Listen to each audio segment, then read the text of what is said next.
तो देखो हमारे पास ये क्वेश्चन है जिसमें हमें सिग्मा 1 सिग्मा 2 सिग्मा 3 दे रखा है, जिसमें मतलब ये बेंडिंग स्ट्रेस हमें दे रखी हैं 3 वैल्यूज़, और हमें यील्ड स्ट्रेस भी दे रखा है 250 मेगापास्कल, और ये पॉइजन रेशियो है 0.3, और फैक्टर ऑफ सेफ्टी हमें निकालना है सेंट वेनन थ्योरी का इस्तेमाल करके।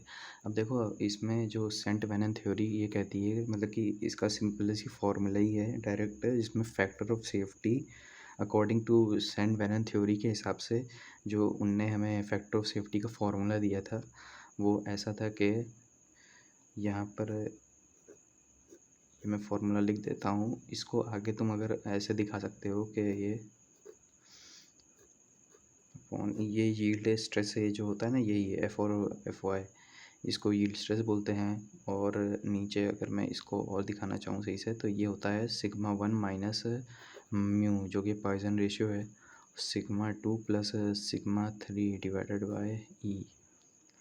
अब तुम्हें थोड़ा इसे अगर सिंप्लीफाई करोगे तो तुम्हें ये फॉर्मूला मिलेगा आगे जाके, जो का f y sigma 1 minus mu और सिग्मा 2 प्लस सिग्मा 3।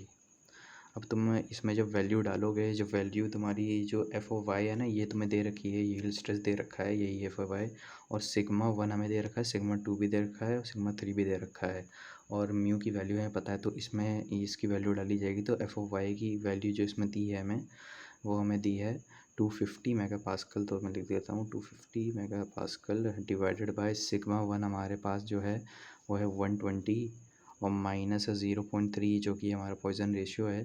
सिग्मा 2 हमारे पास यहाँ पर है 40, और सिग्मा 3 देखो हमारे पास है -60, तो ये हो जाएगा -60।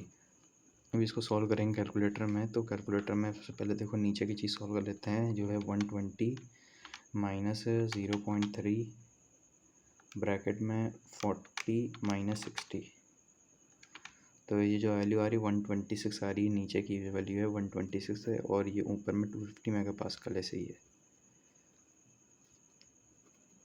तो मेगापास्कल तो कट जाएगा, और जो इसकी वैल्यू आएगी जो आ जाएगी 250 डिवाइडेड बाय 126 है, तो आ जाएगी 1.98 है। तो जो इसका सेफ्टी फैक्टर ऑफ सेफ्टी आएगा ये आ जाएगा 1.984। तो ये इसका क्वेश्चन का सॉल्यूशन हो गया।